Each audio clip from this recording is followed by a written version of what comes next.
As you know, not everyone agrees with the president's push to reopen at least parts of the economy by Easter Sunday, or even, as he puts it, reopening large sections of the country.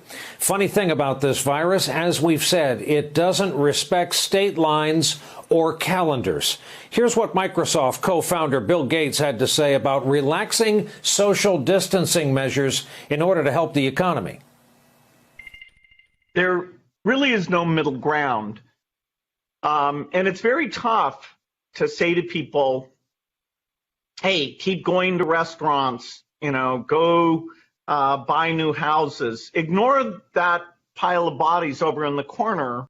Just, we want you to keep spending because there's some, maybe a politician who thinks GDP growth is what really counts. It's very irresponsible for somebody to suggest we can have the best of both worlds. We're very happy to have back with us tonight Dr. Michael Osterholm, a professor and director of the Center for Infectious Disease Research and Policy at the University of Minnesota, also happens to be co-author of the recent book, Deadliest Enemy, Our War Against Killer Germs, which he somehow knew how to write before this pandemic arrived. Doc, you and I spoke, just seems like it was a couple of years ago. It was St. Patrick's Day during our coverage of Super Tuesday, edition 3. You said you estimated we'd still be at this, dealing with it by autumn. Have you seen anything, heard anything to change that prognostication? I have not. At the time, I mentioned to you that while there are a number of people in Washington that were treating this like a Washington, D.C. blizzard, a couple of days and we'd be out of it.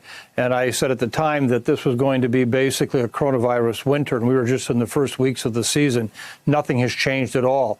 I think what has happened, however, is that the enormity of just how big the problem is now makes people really find it difficult to understand how it could get worse, but it's going to. And it will continue for the weeks and months ahead. I promise to never drag you into politics or try to convert you into being a politician. But coming off what you just said, when you hear the president talk about getting us out and about, filling the churches on Easter Sunday morning, what does that do to you? Well, first of all, let me put it into context. I've been in the public health business for 45 years. I've served roles in the last 5 presidential administrations. I served 2 Democratic governors, 2 Republican governors, and 1 independent governor here in Minnesota as state epidemiologist, and no one can tell you my partisan politics. So please take this comment as such. But right now, we don't have a strategic national plan for this. The administration has failed to deliver anything to us that would give us a roadmap of where we're at, where we're going. And we need that desperately because we are not going to get out of this anytime soon. And one of the things that we've learned about viruses, they cannot be convinced to do something different by rhetoric. They will do what they're going to do by Mother Nature's hand. We have got to understand that now. I want to play you a quick interview with an ER doc, Elmhurst Hospital, Elmhurst, Queens, a place I hasten to add that pulled up a refrigeration truck today to serve as their temporary morgue. Today is kind of getting worse and worse. We had to get a refrigerated truck to store the bodies of patients who are dying. We are right now scrambling to try to get a few additional ventilators. Doctor, how far above capacity are our hospitals going to be running, and when?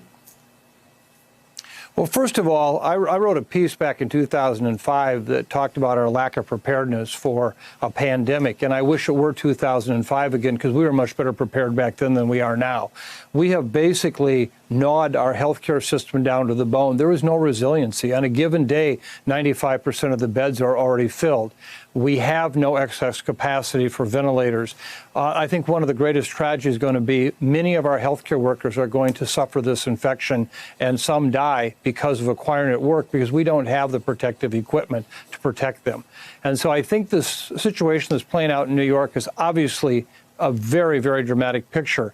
And it will play out in other places around the country. And I think we have to understand that the healthcare system as we know it will be overwhelmed. there will never be another normal time. It will be a new normal, and we will understand what it meant to overwhelm a healthcare system unlike anything that's ever happened before.